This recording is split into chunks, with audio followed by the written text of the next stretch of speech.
Welcome to Live Happy, Eat Dirty, a podcast full of quick and dirty health and diet ideas for real people, hosted by me, Kate Harrison. Keep listening for the latest weird and wonderful ideas and interviews from the worlds of psychology, nutrition and more. If you loathe detoxes and clean eating, but love evidence-based tips and eating well, you're in the right place.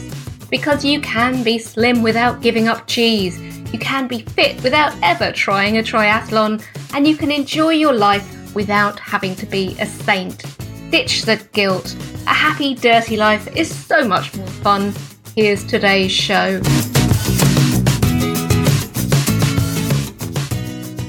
Hello, and in today's episode, we are talking about two of my favourite topics, friendly bacteria and chocolate. And even more amazingly, they go together. So a couple of weeks ago, I went to the BBC Good Food show at the NEC in Birmingham. And as you know, I'm a food writer and a hugely enthusiastic cook generally. So I like to go and check out all the stalls, have some free samples. I have to say there were possibly too many cake stalls, and even though I do have a sweet tooth and I like a gin and tonic, it was a bit too heavy on the cakes and the gins for me. But it's always a good chance to try out unusual ingredients and new things. And for all you dirty diet fans out there, the best part probably is the healthier selection. So I tried out some new vegan options, some mousses, some fermented pickles, and even half a yellow kiwi. And while I was browsing, I saw a man selling tiny but very appetizing looking chocolate bars. And as I got closer, I realized they were also advertised as being great for the gut. So as a bit of a skeptic, I tasted it and it was really delicious. And then I got chatting to the guy on the stall and I thought he'd be perfect on the podcast. So he's here today to talk to us about what he does. So welcome Andrew Marten from Ohso Chocolate. Good morning, Kate. It was nice to meet you as well and to have the opportunity to tell you a little bit about our fabulous chocolate that we have. So first of all, maybe you could tell us what is Ohso Chocolate and what makes it different from the other brands out there? Well, we have a chocolate which we believe is genuinely good for you. I think to have something which actually tastes so wonderful and is actually doing you good is quite an unusual thing. It's a probiotic chocolate bar. So within every little bar of Ohso, you've got over 1 billion live cultures, bacteria, probiotics, which are fantastic for the gut. We also have microencapsulated those in the most perfect little size bar of chocolate. It's wonderful Belgian chocolate. So Ohso is not only making you happy with fabulous chocolate, but it's also making you feel good with your daily probiotics and all the other things that go along with high quality, good quality chocolate. I wanted to know a bit more about where you got the idea from, because when we met you said it did actually start with your own health issues. Can you tell me a bit more about that? It was a time about 3 or 4 years ago, and I was suffering from IBS. I didn't actually know it was IBS. I just had that sort of grumbling tum, often brought on by a little bit of stress. The thing that I really just put it down to was just stress. But it was most probably I had a sort of sensitive gut, and I've obviously learned a lot more about that since then. So I looked into probiotics. Everybody said that this was a good thing to have. One of the things I discovered was that there was some research going on at the University of Ghent in Belgium that showed that chocolate was an amazing carrier for live bacteria. Obviously, many people around the world take probiotic yogurts and dairy products. And the guys over in Ghent were testing the effects of putting live bacteria in chocolate versus the common dairy options. And what they found was that the chocolate was getting the live bacteria through to the gut 3 or 4 times more effectively than any of the dairy products. So when I discovered this, I thought, well, this has got to be the best of both worlds. As I was saying earlier on, something which tastes great, but also is doing you good.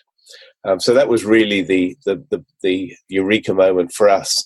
And we thought, well, chocolate is one of the world's most popular ingredients. And if we can use that as a carrier for probiotics and can help people sort out their digestive problems and help their immune system, wouldn't that be a wonderful thing? That's is the thing that struck me as most amazing when I heard it first of all, because we do associate all those dairy products, yogurt and kefir also really growing in popularity at the moment as being a good delivery method, because you can have as many probiotics as you like when you've got them in a capsule or a drink or other products, but we know that the difficulty is getting them to the place that they're going to make the difference, and that is actually the lower intestine, the gut. Why does chocolate work? Do you have any sense from that research on why it's so much more effective than yogurt, and how you've been able to incorporate that into the chocolate? It's a little bit more than just putting into the chocolate. What we've developed is a system where we take probiotics. We use lactobacillus and bifidobacterium, 2 different strains, and we microencapsulate those. So they are freeze-dried. All the dairy elements are taken away. We take the freeze-dried, still live bacteria, and we then microencapsulate those. We then add that into the chocolate late in the process. One thing that they're very sensitive to is temperature, so we can't take them above 50 degrees centigrade when we're producing the chocolate. So what we end up with is perfect little bar with over 1 billion live bacteria all in a complete steady state within our little chocolate bar. So unlike a yogurt where obviously it's a live product and every day the bacteria are dying in there even before you consume it, you could take a look at one of our bars after a year and you'll still find over 1 billion live bacteria in the bar. So what we're doing is we're protecting all those bacteria as they go through the stomach, as you say, within the microencapsulation, but also within the chocolate, which is slow releasing as well. So the combination of those 2 things means that we're an amazing delivery system for all those live bugs that you need to get into the gut. And how can you be certain then that they have this positive effect, that they actually survive for that long? Well, over in Ghent at the university there, which is one of the leading food universities in Europe, they have a thing called a Scheim machine, and it's a simulated human intestinal machine. So it's not terribly attractive, but what they can do very accurately is feed into the beginning of the system a matrix of, say, dairy or yogurt with X amount of probiotics, and then they do the same with our chocolate. And they can then measure the survivability of the bacteria that have gone through to the gut over a period of, say, 12 to 18 hours. So it will show you how the bacteria are surviving. And we have been able to show with the system that our delivery in the chocolate is at least 3 times more effective than a probiotic yogurt. It's a really exciting thing. Obviously, people do talk about numbers with probiotics, and you can go out and get a capsule with 30 billion probiotics in it. So what we're purporting to be is a fun and effective addition to your lifestyle. We're not saying that we're a medicine, but it's a really good thing to have every day to top up your probiotics in the gut. I know there are obviously regulations around what you can say about products, but why was it that you chose those 2 particular strains to microencapsulate and to deliver via the chocolate? They were particularly good in terms of being able to microencapsulate them, but also the lactobacillus is fantastic for reducing intestinal infections, very effective on things like bloating and the like. And the bifidobacterium is very good, particularly against antibiotics. It's terrific in that respect. It reduces things like diarrhea as well, and it helps to also modulate the immune system very well. So we felt that the 2 strains work well together. They are obviously 2 of the more popular strains that you see, but they're very effective, and we like the combination of the 2. So tell me a bit about then your journey, because you had this revelation and you found it out. Was it a struggle to get people to actually believe that you can get such benefits from chocolate?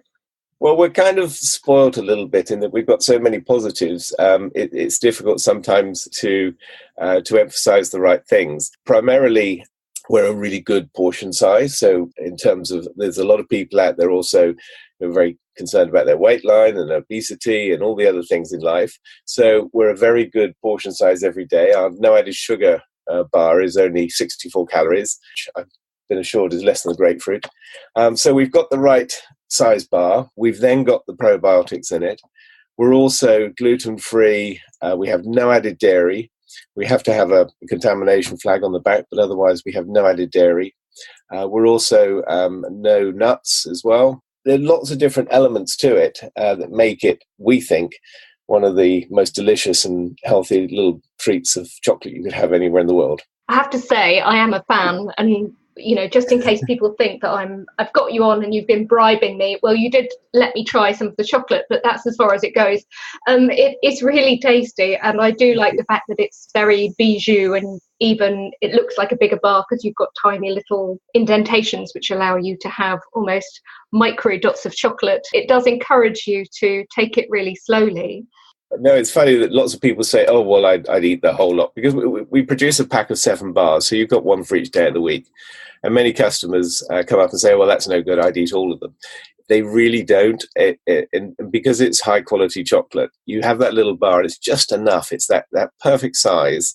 It's enough to satisfy your sweet craving, but also it's not too much. So it does work very well. Being a bit of a foodie, I'm always fascinated by how you went about developing the different flavours. The flavours, because we only have natural ingredients, our flavouring is also natural. So we have a raspberry and an orange at the moment. We did have a lemon, and the lemon wasn't quite so popular. So we're just looking to change that to a new flavour. But we have to source only high quality natural ingredients for the flavouring as well, which does restrict you a little bit, because obviously people that have lots and lots of different flavours, many of them are artificial flavourings, which we don't want to ever use. So at the moment we have natural orange and we have natural raspberry. The raspberry seems quite popular. People seem to like that a lot at the moment, but we are looking for another. So if there's anybody out there with ideas, we're always open to suggestions. Mint sounds like a potential option, because you can buy mint oil quite easily, can't you? Is that one that you could look at? Mint's a really tricky one. It's so strong, mint, that our technical people were saying if you put a box of plain chocolate on a counter next to a box of mint chocolate, if you leave it there for 3 or 4 weeks, the plain chocolate will actually start to take on the flavour of the mint, because it permeates through the packaging as well. So it's a more difficult one to work with. But yes, I think that would be nice. That's so interesting. It's a bit like during my experiments with fermentation, when I was researching the Dirty Diet book, I was always very conscious that if you put 2 kinds of ferment next to each other, you could potentially get lots of cross-pollination, but not quite in the flavour sense. I'm a bit interested, because obviously you came about looking at this from a health point of view.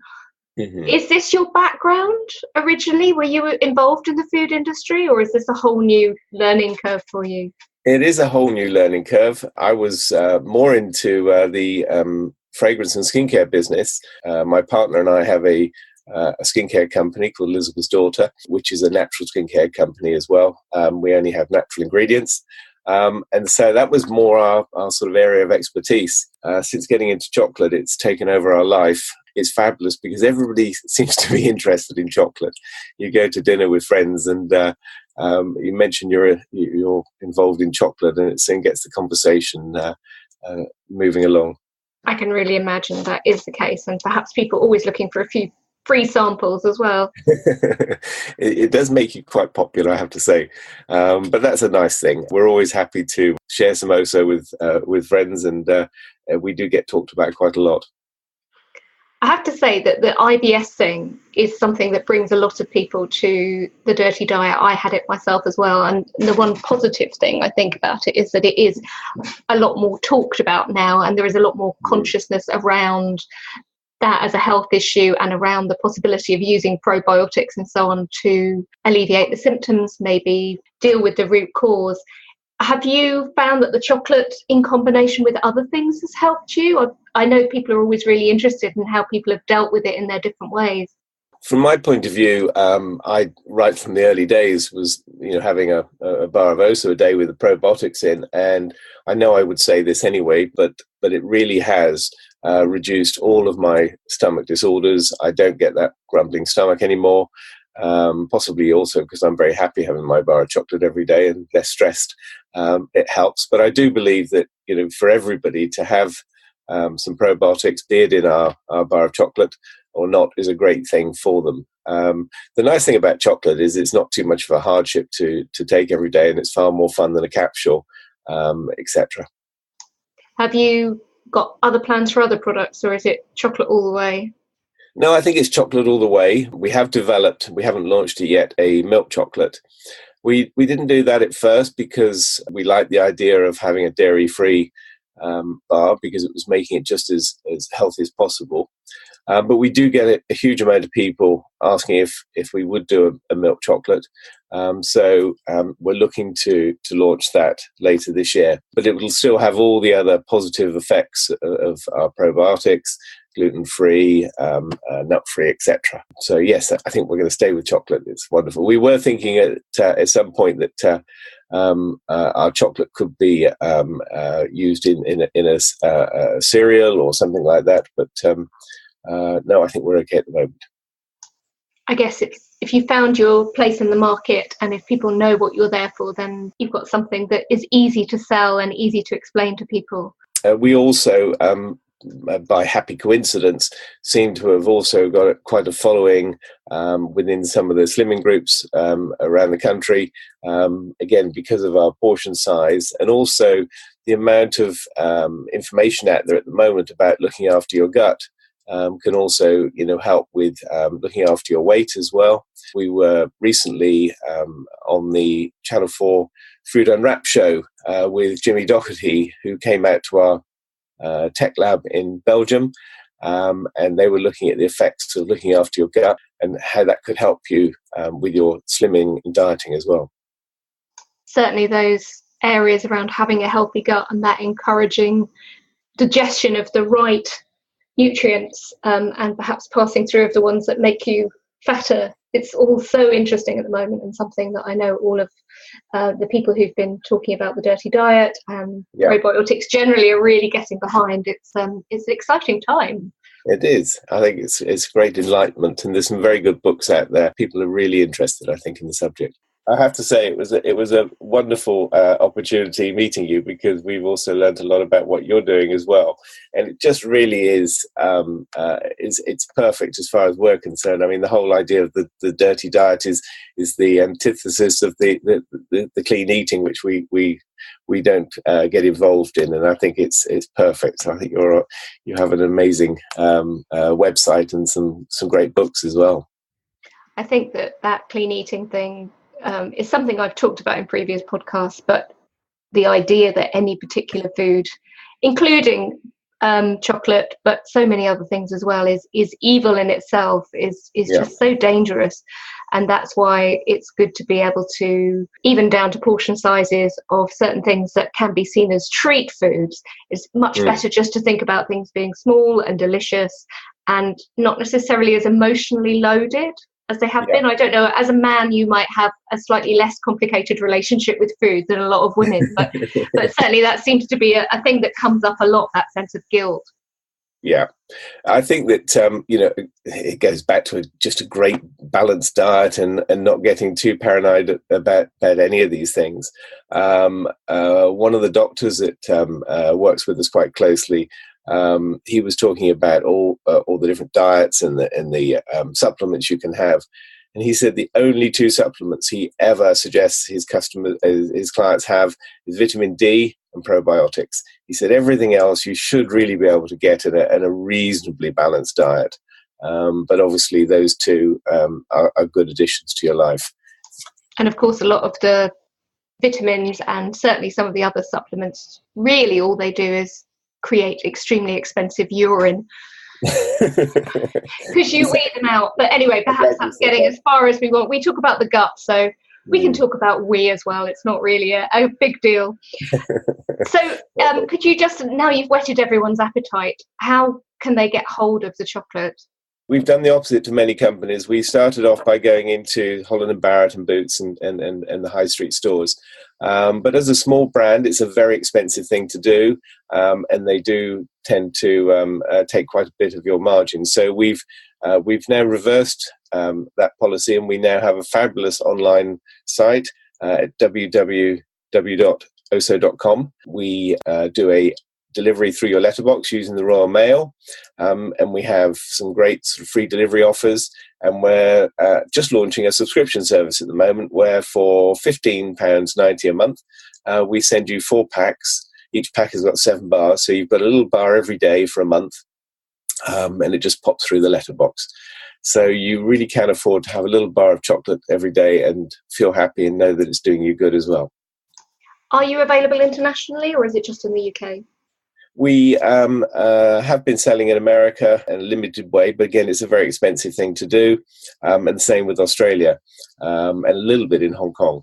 But we're really concentrating on the UK market. As I say, we're still a small business, and I think it's best to do things well here and not to try and overstretch yourself too much.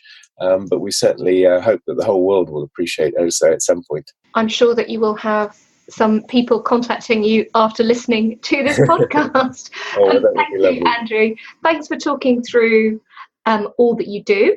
It's been great to hear, and I've got my little bar downstairs, which I will be having probably after lunch, I think, today, with a cup of espresso. That's coffee and chocolate help to make the world go around in my book. Thanks, Andrew. Well, thank you, Kate, and it was really nice talking to you today. And if that has whetted your appetite and you're in the UK, then we have got an offer code which will allow you to get a bit of a discount and try out some of the chocolates. I have to say, I really recommend the raspberry flavour. So to find out more about the code and whether you can still get hold of it when you're listening to this, go to the5-2dietbook.com/podcasts. Next time, we will be chatting again with my dream dietitian, Helen Fadness. We're going to be talking about all things IBS. So if you are interested in knowing about the condition and about the new research on what you can do to help through diet, make sure you tune in next time. That's it for today's Live Happy, Eat Dirty. For free tools and tips to help you live a gloriously imperfect way of life, go to thedirty-diet.com or find us on Facebook /The Dirty Diet. You can also tweet me at Kate Writes Books. And do have a happy and dirty day.